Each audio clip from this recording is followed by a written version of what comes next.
I am delighted to have the opportunity to introduce Dr. Jonathan Burnside, who is here with us all the way from Bristol, England. I met Dr. Burnside for the first time at a conference in Malibu some number of years ago, which he was, as I recall, giving the keynote address. And we were able to spend some time thereafter visiting. Our paths crossed again a couple of years later at another conference a little closer to where he's from. And since then, we've had a number of exchanges by correspondence, but it had been quite a few years since our last contact when I reached out to him recently about whether he would be interested in flying over to the booming metropolis of Moscow, Idaho, a veritable epicenter of high-level jurisprudential exchange. And he responded that yes, indeed, he would be interested in making his way over to such a place. And it so happens that the dates that I was envisioning for his visit to us corresponded perfectly with a research break from his teaching responsibilities at the university over there. But a little bit about Dr. Burnside. He holds a unique position, being, I think, the only professor of biblical law at a law school in the world. He's been working on the challenges of applying biblical law for over 30 years, since the 90s when he was working at the Jubilee Center in England. He subsequently worked for the UK Home Office evaluating faith-based prison systems. More on what he's up to in a minute, but his education, he received his PhD in biblical law in the 90s, with his thesis later published in 2003 in the book, The Signs of Sin, Seriousness of Offense in Biblical Law. He received his law degree at Cambridge University. Perhaps you've heard of that entity. As well as getting a master's degree in criminology from Cambridge University. And he's been on the staff of the law school there at the University of Bristol since 2001 and as professor since 2014. In 2011, Oxford University Press published his wonderful book, God, Justice, and Society, Aspects of Law and Legality in the Bible. Dr. Burnside is currently finishing another book, finalizing it now, entitled The Crown's Jewel, Biblical Law in the Making of England, which looks at the ways that biblical law has impacted the political life of England over a 1,000-year period, from King Alfred to Karl Marx. Now, immediately before coming to visit us here, he was in London recording an audiobook that contains his lectures on the reforms of Josiah the king, entitled Reforming a Nation, the Radical Acts of a Righteous King. You will notice from his accent that his early years were not in England. He's actually from Northern Ireland, which shares some commonalities with Northern Idaho, I understand. But in all events, please give a warm welcome to Dr. Jonathan Burnside.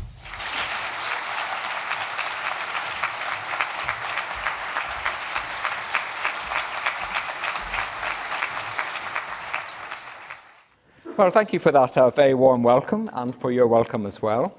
It is a great honor to be here and to have the fun of joining you for the best part of a week. So this is the start of our journey together. It's quite an unusual experience for me, this, to address an audience that doesn't need persuading that biblical law is in some way normative for Christians, or even that biblical law is good, and even that it can be applied in appropriate ways to public life.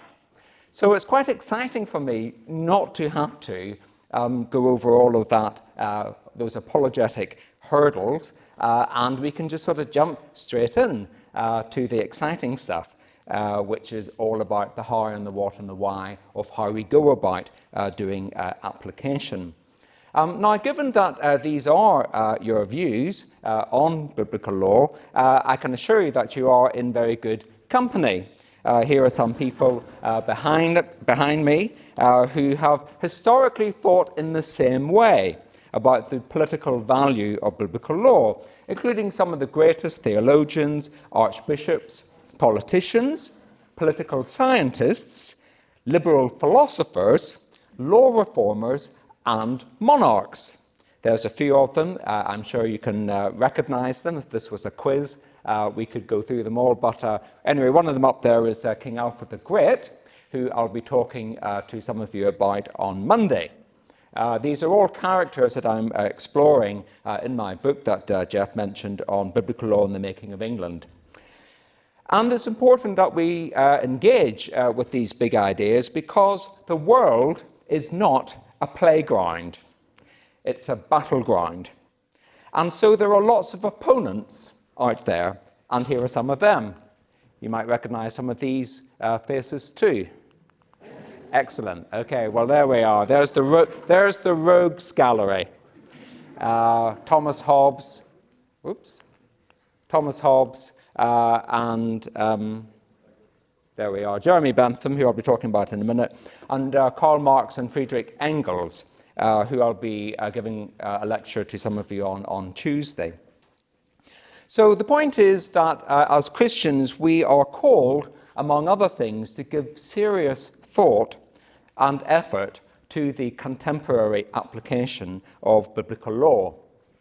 So I should say at once that, as far as I'm concerned, the question of how to apply biblical law is not an academic matter or a purely academic matter. It's also political and practical. And it's something that I've tried to grapple with for the best part of 30 years, beginning in 1992 at the Jubilee Centre in Cambridge. There we are. And this was a think tank dedicated to the application of biblical values and biblical law to public life. Some people called it God's Quango. And the focus of my own work was looking at the biblical laws concerning crime and punishment. Not perhaps the most promising place to start, but they did inspire a relational justice project, which won the support of the then Chief Inspector of Prisons and also the later Lord Chief Justice of England and Wales, Lord Wolfe. And what we were looking at was looking at the transformation of the criminal justice process and, in particular, prison regimes by emphasizing the importance of relationships at each stage of the process. Later on, I was fortunate to be appointed to carry out some research by His Majesty's Prison Service and Home Office concerning faith-based programs in prisons at the time of the turn of the millennium, which I later expanded to include research in prisons here in the United States. So as part of that research, I can say that I have done time in American prisons. I have touched American life at a number of points. But I was inspired by the same values of biblical law, which, among other things, emphasize the importance of, in punishing, to preserve the dignity of the offender and to contain the possibility of personal transformation. So these are some of the ways in which I have tried to be engaged with practical application of biblical law. But my question is, I think, a very urgent and relevant one to all of you here in Moscow, which is, what does a highly engaged approach to modern politics on the basis of biblical law look like? And how can we know whether we are doing it right or not?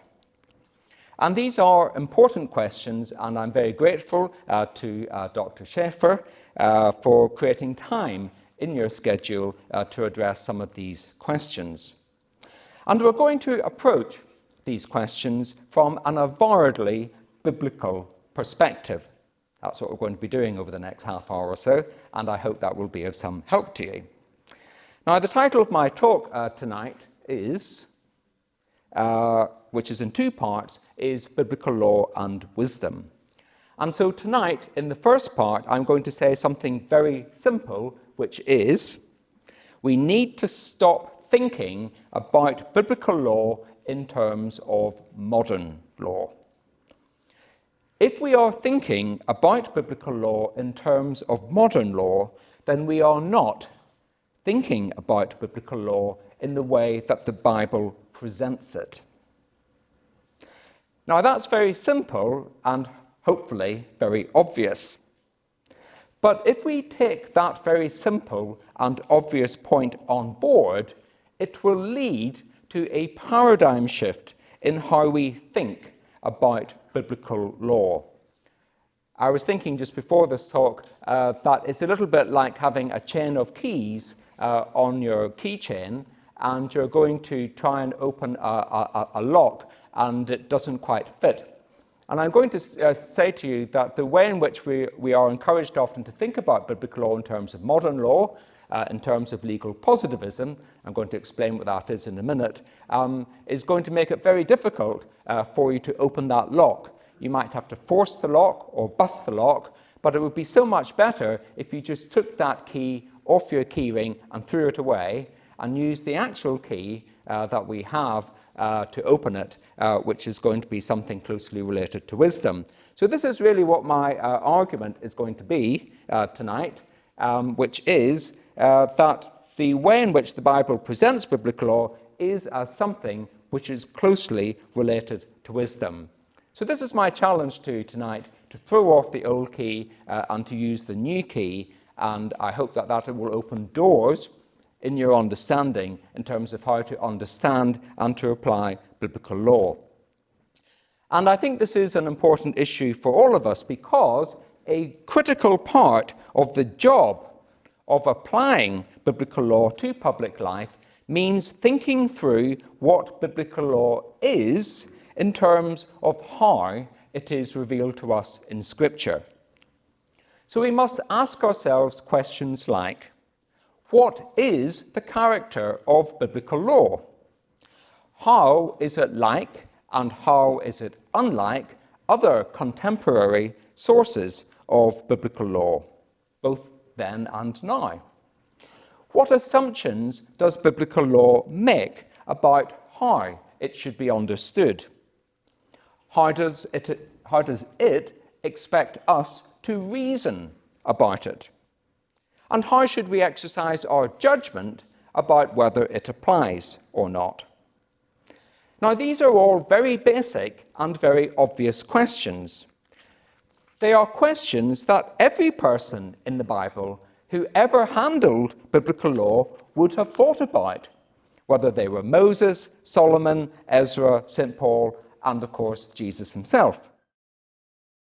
So the first thing to say is we can't think about how biblical law applies today if we haven't thought about how it applied then. That's our first slogan. That too is very basic and very obvious.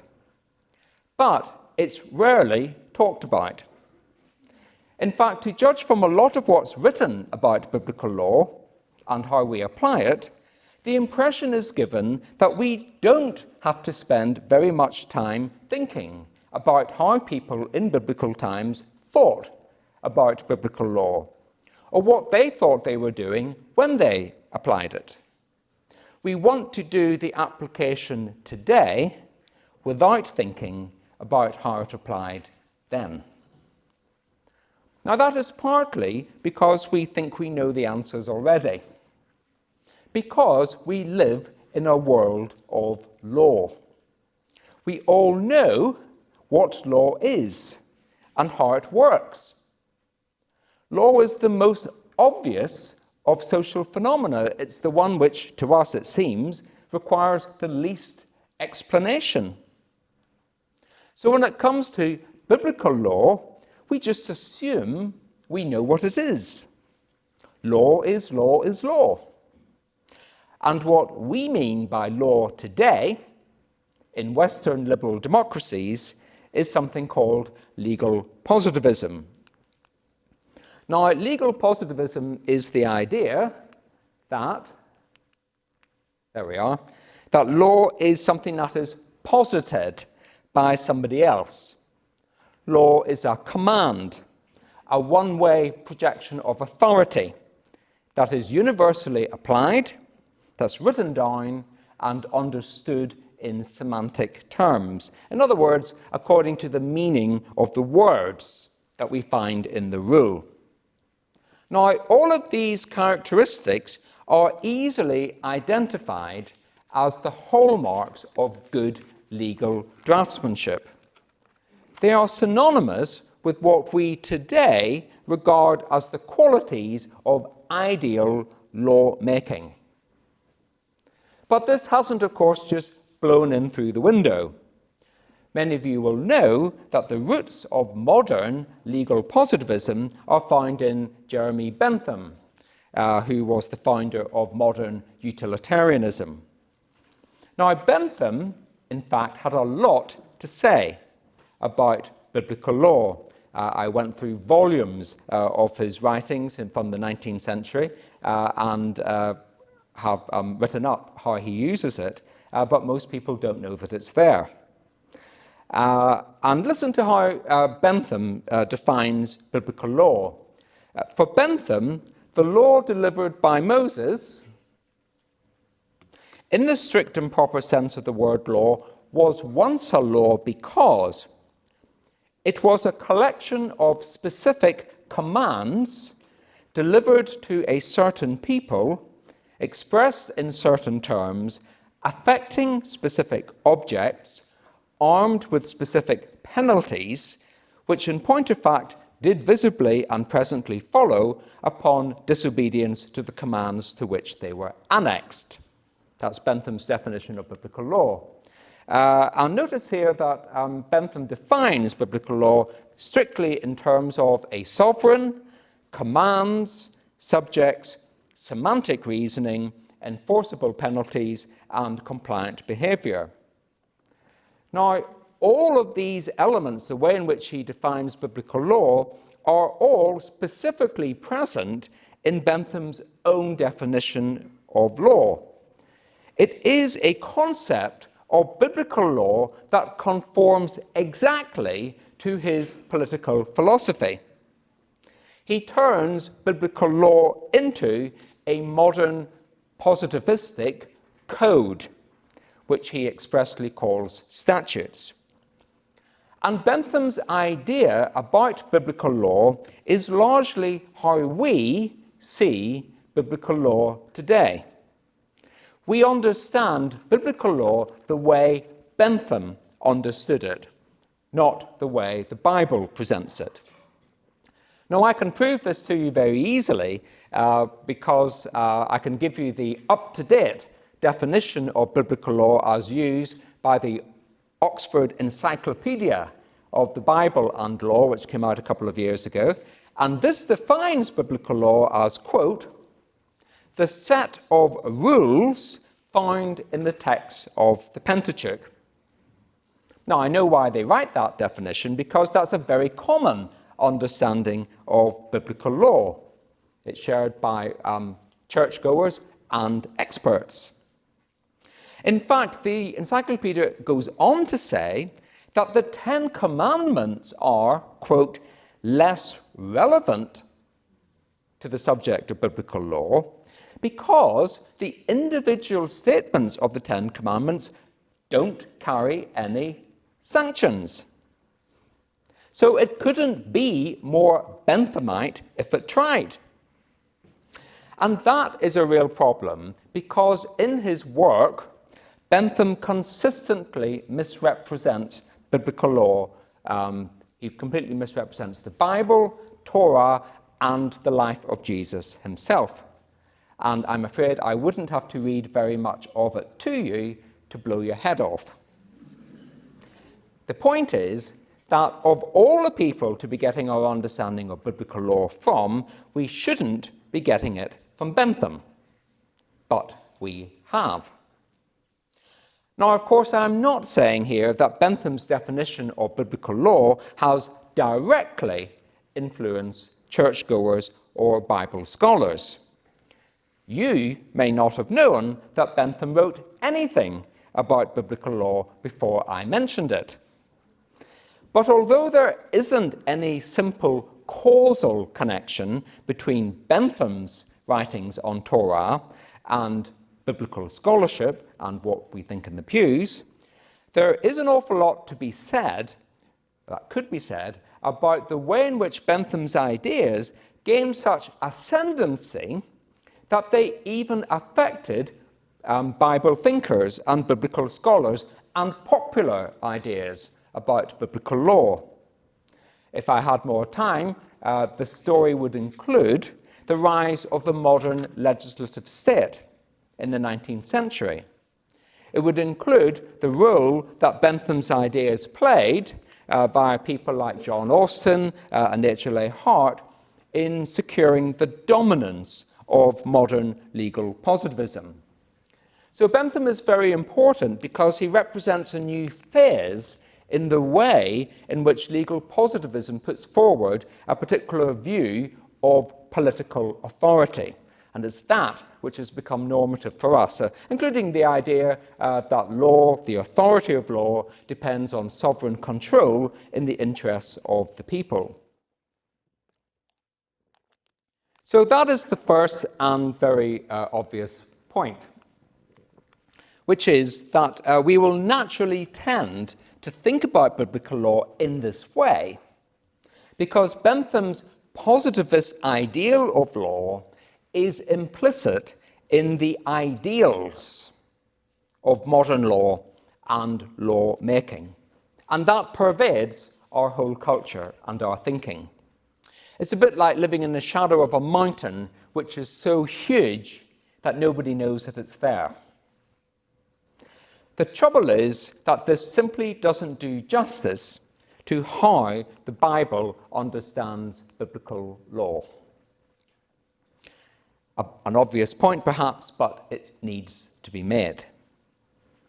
So this raises the question, how does the Bible present Torah? Torah being, of course, the Hebrew word, which usually gets translated in the Bible as law. So how does the Bible present biblical law? Well, the first thing to say is that although legal positivism is the wrong way to think about biblical law, it does say something that is true about biblical law. Because obviously there is a sovereign who is God, there are subjects who are the parties to the covenant, there certainly are rules, and there most certainly are sanctions. And even in Scripture itself, we find that the word Torah is used to refer to an individual legal precept or a body of laws, where it's described as Torah for an individual precept, Torah for a body of laws. And at this level, of course, Torah is interchangeable with the words commandments. So we find points in Scripture where we have the word for commandment can be a mitzvah or commandments, mitzvot, used interchangeably with Torah. But there is a lot more to the meaning of Torah than that. Torah includes rules, but it is not confined to rules. In the same way as even modern philosophers don't think that modern law can be purely a matter of rules. Some of the great Anglo-American jurisprudence scholars like Ronald Dworkin say that law is a matter of rules and principles, for example. So even legal positivism doesn't work as a satisfactory explanation of modern law. So why on earth do we think it could possibly be a satisfactory definition of biblical law? So Torah includes rules, but it is not confined to rules. And this is flagged by the fact that the Hebrew word Torah, which is often translated law, has the basic meaning of instruction or teaching. Now, I know that many of you are immersed in Hebrew studies, so you may already know that the word Torah is derived from the root Yod Resh He, which in the Hale form means to guide or teach. So that tells you immediately and very obviously that Torah includes other non-rule normative standards, other sources of normativity other than pure commands. Okay, so here are some, so in other words, when the Bible uses Torah, it uses it far more broadly than Bentham does. So here are some examples of how Torah also gets used in the Hebrew Bible. It is used not only of commands, but also to refer to the outcome of judicial decisions. These are the instructions given by the parties, judges to the parties in a hard case. You find examples of that in Deuteronomy. Our Torah also goes beyond legal precepts and judicial decisions to be identified with a major body of work. We see this in reference to this book of teaching, HaTorah HaZot, in Deuteronomy. And so therefore, if you think about the whole book of Deuteronomy, you realize that Torah cannot simply be restricted to a single genre, which we might call law. It includes lots of other genres as well, including narrative and poetry and prophecy and song, like the Song of Moses at the end of Deuteronomy. And then we find an even more expansive definition of Torah, which encompasses all of Moses' teachings and instructions. So, for example, at the start of the book of Joshua, God instructs Joshua to observe faithfully all the teaching, HaTorah, that my servant Moses enjoined upon you. Then we have an even more expansive definition of Torah. It becomes synonymous with the Pentateuch as a whole. And then it expands even beyond that to be equated with the word of the Lord. The most famous biblical laws are, of course, the Ten Commandments. But how are they described? They're not said to be commandments, are they? They are the Devarim, plural from the word davar, the 10 words or the 10 utterances. And so we find lots of parallels between Torah and davar. For example, the prophet Isaiah pleads, "Hear the word of the Lord, davar Adonai, give ear to the teaching of our God, Torah Eloheinu." Notice the parallel there. Neither is there any tension between law and prophecy. In fact, Torah can be said to be the highest form of prophecy. Yes, Torah needs prophets to deliver God's message, but the prophetic message is based on Torah. There is interdependency between Torah and prophecy. Think about 2 Kings 17:13, which refers to the teaching, HaTorah, that I, God, commanded your fathers, and that I transmitted to you through my servants, the prophets. Which is why, of course, Jesus can, in the New Testament, in the Gospels, talk about the law and the prophets as a sort of shorthand for the whole of the Hebrew Scriptures. And then finally, and most expansively of all, Torah goes beyond prophecy and the word of the Lord to link up with all divine revelation as the guide to life. And this is the sense, the meaning of Torah that we encounter in the Psalms. Psalm 19, Psalm 119.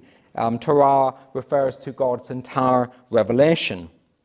And at this point, Torah becomes very close to wisdom, chokhmah, because both are ultimately concerned with how to live life well.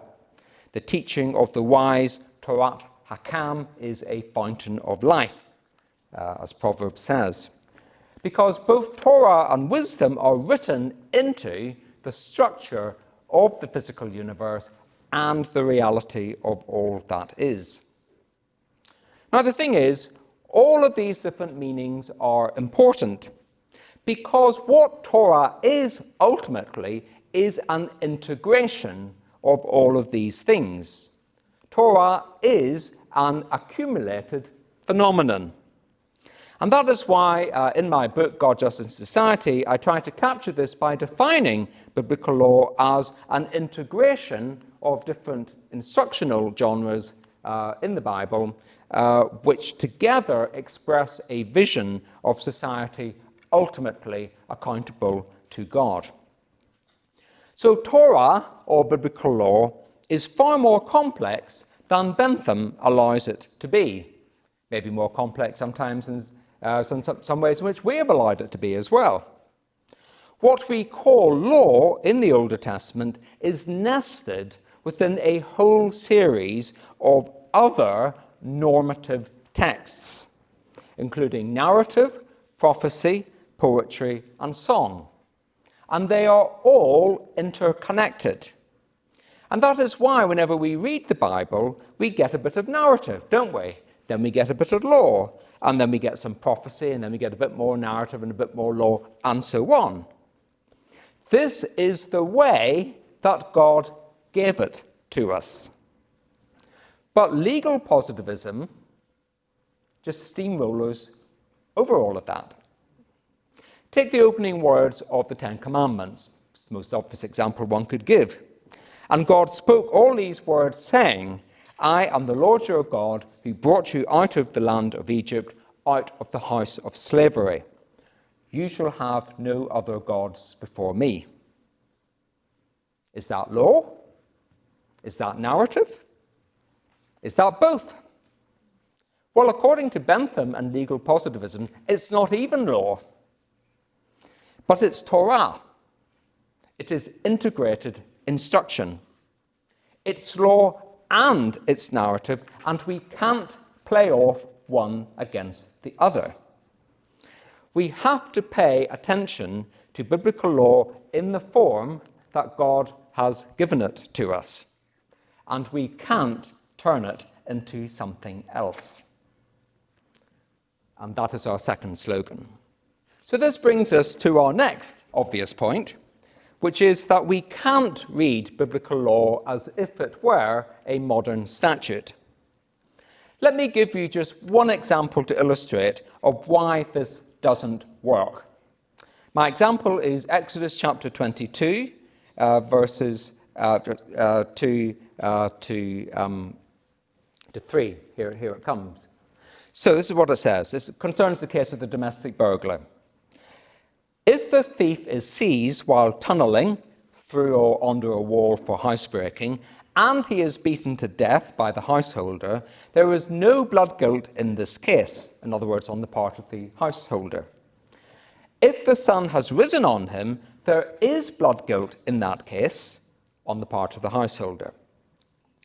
Now, legal beavers, I know some of you are studying law, so apply your legal acumen to that. Now, you'll notice that verse 2 doesn't say anything about the time of day when the thief was seized. It just says, if the thief is seized when he's tunneling through, no time mentioned. It just makes what seems to be a blanket statement, doesn't it, without any qualification. But verse 3 says that if the killing takes place during the day, then there is blood guilt. Which means, of course, that in that situation, the actions of the householder leave him open to an act of vengeance by the deceased thief's family. Verse 3 implies, doesn't it, that if the killing takes place at night, then there is no blood guilt. But that isn't what verse 2 says. It says that there isn't going to be any blood guilt, but it doesn't say anything about the time of day.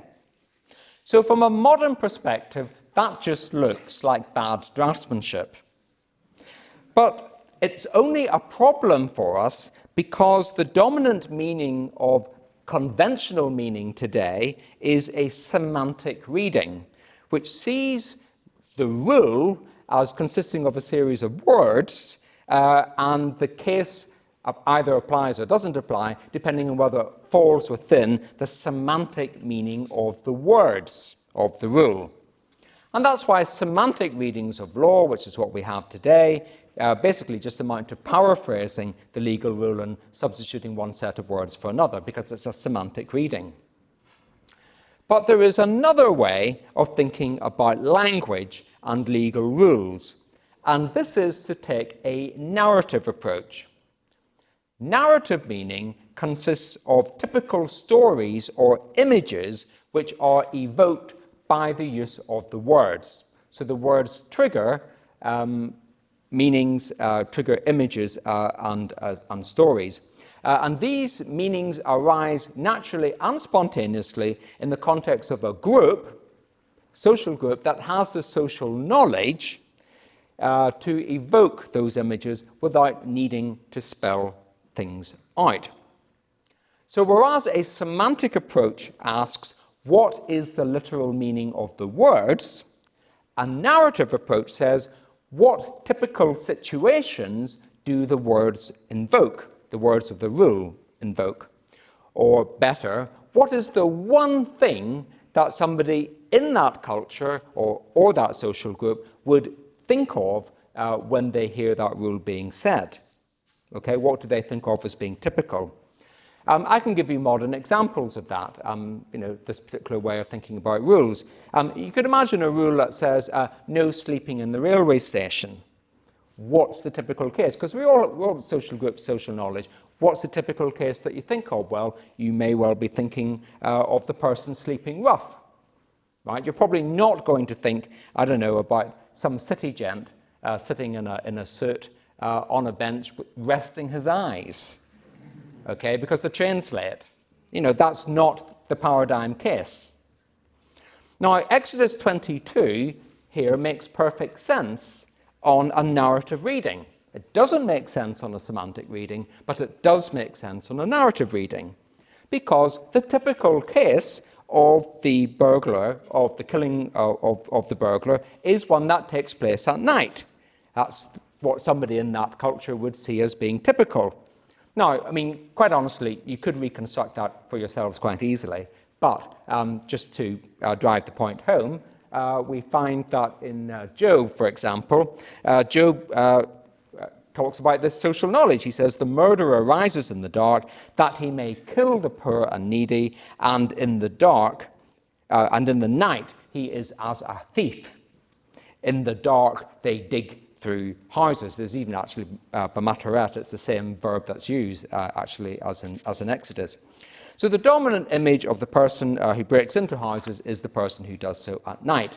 And the person who kills in these circumstances is not liable for blood guilt because it happens at night and they fear that their life is being threatened.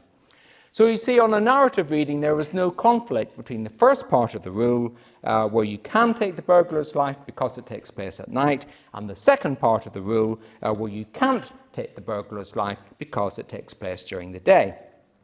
So, what all of this means is that the thought processes that go into biblical law are narrative and not semantic. Okay? So I want you to take off the key that says semantic readings of biblical law to be applied and put on another key which says we think about it, the rules, narratively. And this is a very important distinction in practice, because when we are applying biblical law narratively, we are not asking the semantic question, is the case covered by the literal meaning of the words of the rule? Instead, we are asking a different question, which is the case sufficiently similar to the picture evoked by the rule to justify its use? Now, that is the difference between what we can call a legislative approach to reading biblical law and what we can call a narrative or a semiotic approach to biblical law. The point is that a legislative reading of biblical law reads it against the grain and is liable to produce the wrong result. A narrative reading of biblical law reads it with the grain because we're reading it in the way that people would have made sense of it at the time.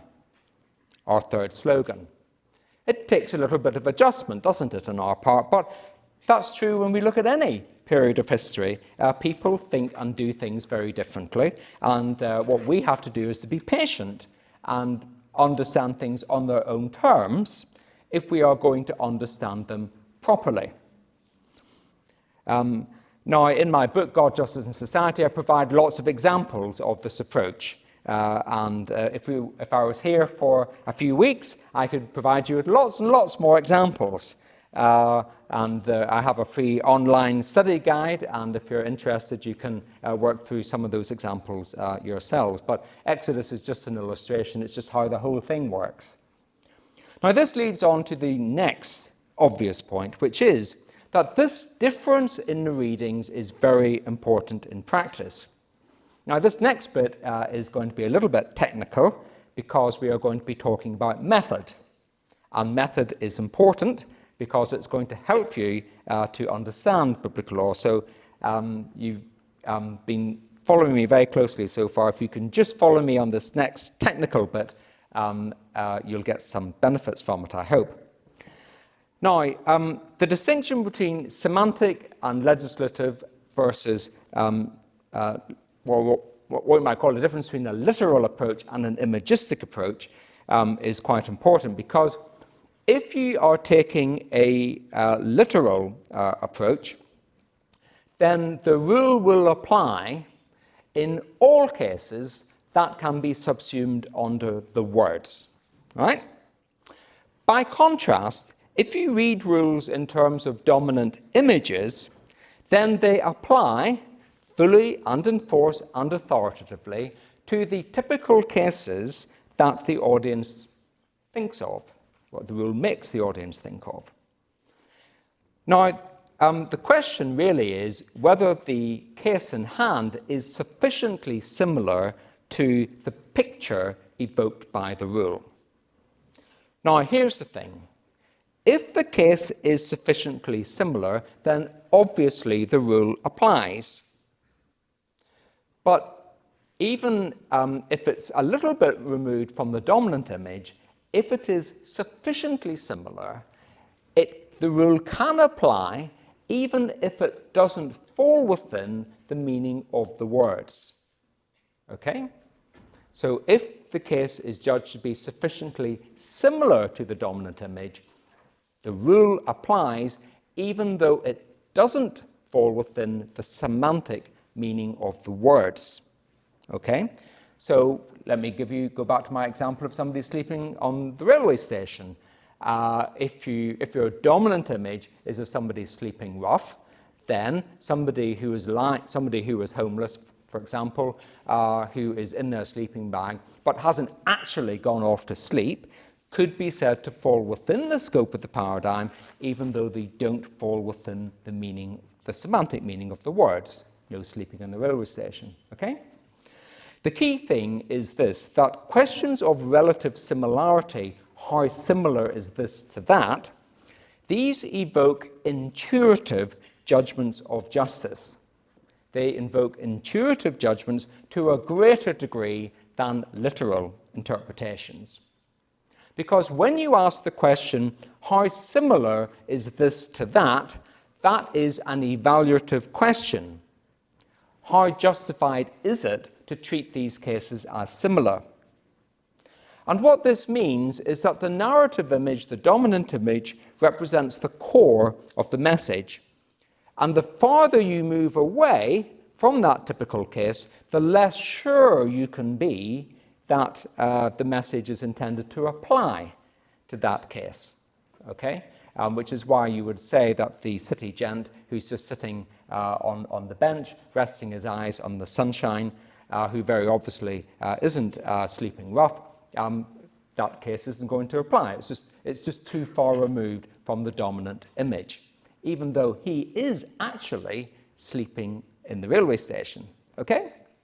Right, technical bit over. Now, and we can see these same judgments being made in the biblical text.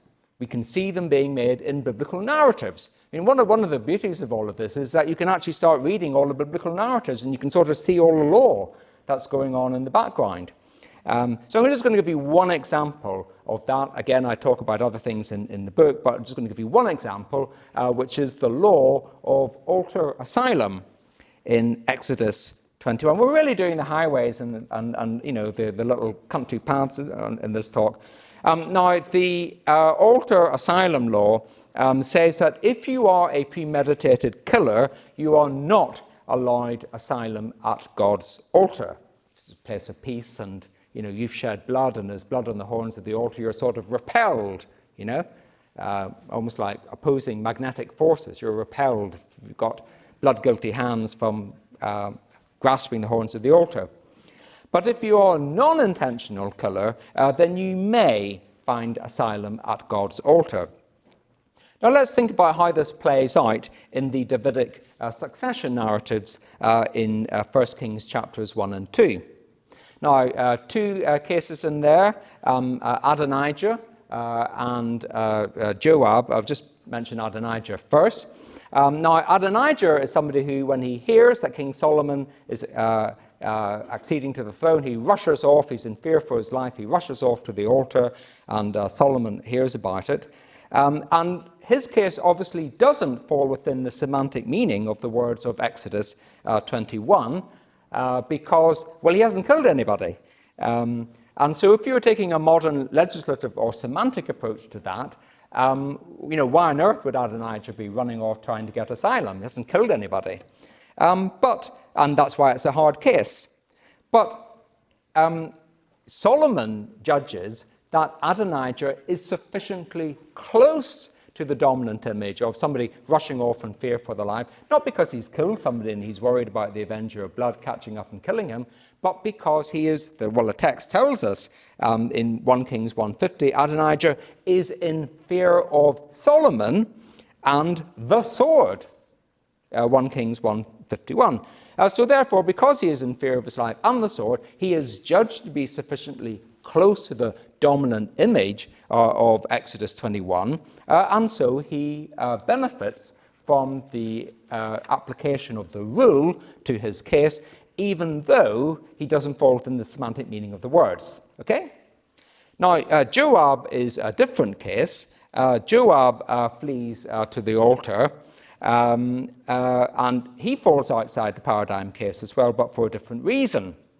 And you'll recall from the Davidic narratives that the killing of Joab's brother Asahel by Abner on the battlefield in 2 Samuel 2 didn't give rise to legitimate blood revenge, so that when Joab subsequently killed Abner in 2 Samuel chapter 3, that wasn't in fact a legitimate vengeance killing. It was one that did in fact incur blood guilt. But Joab goes and seeks refuge at the altar, and that's a bit of a hard case because the question is, how similar is Joab to the paradigm of the killer who was not allowed to get asylum? And Solomon decides that Joab's case is sufficiently similar to the illegitimate asylum seeker, so he can't benefit from asylum. He is a blood-guilty agent of death and cannot benefit from asylum, even though Joab thought that he would be entitled to its protection. But he was wrong. So you see, you get all of these judgments made about relative similarity, and I'm going to flag up the fact that these decisions about these hard cases, how similar are made, require wisdom. And of course, in this case, it is judged by Solomon, who will go on to have this reputation of being a wise person. Now, many more examples of this can be given, but suffice it to say that biblical law cannot be read as if it were a modern piece of legislation. It has to be read narratively. It can't be read semantically. And there is no evidence in the biblical texts themselves that it was ever read like a modern semantic statute. So if we are going to give up our modern ideas of thinking about biblical law and reclaim a biblical understanding of biblical law, what would that look like? Well, the answer is something that looks a lot like wisdom.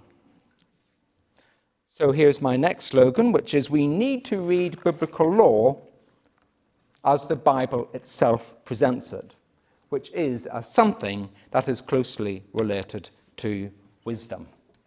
And that is our fourth slogan. Now, this too is obvious. The connection between biblical law and wisdom is explicit in Psalm 19. Psalm 19 says, "The teaching of the Lord, Torah Adonai, is perfect, renewing life. The decrees of the Lord are enduring, making the simple wise." So the Bible says that the point about Torah is that it makes you wise. A bunch of modern statutes is not going to make you wise. Because wisdom is not simply about knowing rules. Now, obviously, something that is capable of making the simple wise something indeed that is designed to make the simple wise, must be closely related to wisdom. So what connections are there between biblical law and wisdom in the Bible? Well, I'm going to suggest a couple of connections. I'm going to say a couple of things now, and I'll have much more to say about this tomorrow. But I'll just leave you with a couple of connections now. The first one is that there are similarities, connections between biblical law and wisdom in terms of genre. So let's take the topic of the administration of justice as an example. So on that subject, we have texts from Exodus and Deuteronomy. Exodus says, "You shall take no bribe, for a bribe blinds the clear-sighted and subverts the cause of those who are in the right." Deuteronomy says, "You shall not pervert justice. You shall not show partiality, and you shall not accept a bribe, for a bribe blinds the eyes of the wise and subverts the cause of the righteous." Well, let me give you, while you're looking at those verses, a quote from Proverbs. A number of places where Proverbs also prohibits bribery, when it says, from Proverbs 24, verse 23, "These also are sayings of the wise. To show partiality in judging is not good." So here is something that we call law, and here in Proverbs is something that we're pleased to call wisdom, or proverbial wisdom, but they're both very similar. They're both saying the same thing. So doesn't that suggest that there is something wrong when we think about Torah just in terms of rules, or modern rules? In fact, there's an argument for saying that Exodus 23 and Deuteronomy 16 are expressed in a way that is more proverbial than Proverbs. I mean, look at what Deuteronomy says. It's got this sort of, metaphor thrown in because it, blinds the eyes of the wise. I mean, that's the sort of thing you might expect to read in the book of Proverbs, isn't it? And similarly, as I mentioned earlier on, like Proverbs and Psalms, we find the book of Psalms, we find lots of connections with Torah. The whole book, the Psalter, opens with a Torah psalm, Psalm 1. And similarly, when we look at the whole opening structure of the book of Proverbs, Proverbs 1 to 9, is full of examples of biblical law being taught as wisdom. It's taught as wisdom, it's not taught as laws which are applied in a modern sense. Let me give you one more example which shows the relationship between biblical law and wisdom, this time at the level of concept. Deuteronomy 4 says, "See, I have taught you statutes and rules as the Lord my God commanded me, that you should do them in the land that you are entering to take possession of it. Keep them and do them, for that will be your wisdom and your understanding in the sight of the peoples, who when they hear all these statutes will say, surely this nation is a wise and understanding people. For what great nation is there that has a God so near to it as the Lord our God is to us whenever we call upon him? And what great nation is there that has statutes and rules so righteous as all this law that I set before you today?" Now, this passage shows us that the relationship between biblical law and wisdom is not abstract. It is expressed in the particular hope that the nations will see Israel's obedience to Torah as virtuous. And we know from elsewhere that Deuteronomy stresses wisdom as a prerequisite to rightly interpreting the law. So when the judges are appointed by Moses, it's explicitly on the basis that they should be wise. Think too about the statement that Joshua, as Moses' successor, was full of the spirit of wisdom in Deuteronomy chapter 34. And so Deuteronomy will cast doubt on whether Israel has wisdom, but it will say what Israel needs to have in order to acquire it. and thus be able to rightly interpret and apply and live by the law. Deuteronomy 29 is quite interesting. Verse 4 says, "But to this day the Lord has not given you a heart to understand, or eyes to see, or ears to hear." And Deuteronomy 30 verse 6 promises that the day is coming when, quote, "The Lord your God will circumcise your heart and the heart of your offspring, so that you will love the Lord your God with all your heart and with all your soul, that you may live." And the Psalms too have a lot to say about this relationship between law and wisdom. So I'm drawing to a close. So far we've seen that biblical law cannot be understood like modern law. Instead, it should be understood in terms of wisdom. And the Bible indicates that biblical law and wisdom are complementary. They speak to each other and they relate to each other. They are complementary modes of access to a single normative reality. This means that there are law-like elements in wisdom, as we've seen, as well as wisdom elements in law. So law is more like wisdom than we have allowed it to be, and wisdom is also more like law. So, to sum up, we can't think about biblical law, we can't think about how biblical law applies today if we haven't thought about how it applied then. We have to pay attention to biblical law in the form that God has given it to us. This means making sense of it narratively, not semantically, and reading it not as a modern statute, but as something that is closely related to wisdom. And this is what makes it so rich. This is what gives biblical law its texture and its substance. It's why somebody like David can meditate upon it while he lies upon his bed. That's the point of it. You're supposed to meditate on it. It's something that we're supposed to meditate on day and night. Because it isn't simply a matter of rules, because David has a relationship with the lawgiver. He has a relationship with its Lord. And when we think about biblical law in these terms, lots of other aspects start to make sense. And I think really one of the things that I'm just really trying to do in this course of lectures is just to help us all just to be more confident in being able to hold together all of these different parts of Scripture, so that when you're studying the Bible for yourself, you can feel confident and say, oh, right, okay, well, I know what this is. I can see how all of these different things fit together. I don't find the psalmist's expression of love for Torah in Psalm 119 as being in any way problematic. I'm not feeling any tension here between these different parts. I can see how all of these different things fit together. And of course, looking at it and approaching it in this way makes a lot of sense when we think about Jesus as the fulfillment of Torah, who is also a tree of life to all who embrace him, and the source of all wisdom, the wisdom of God.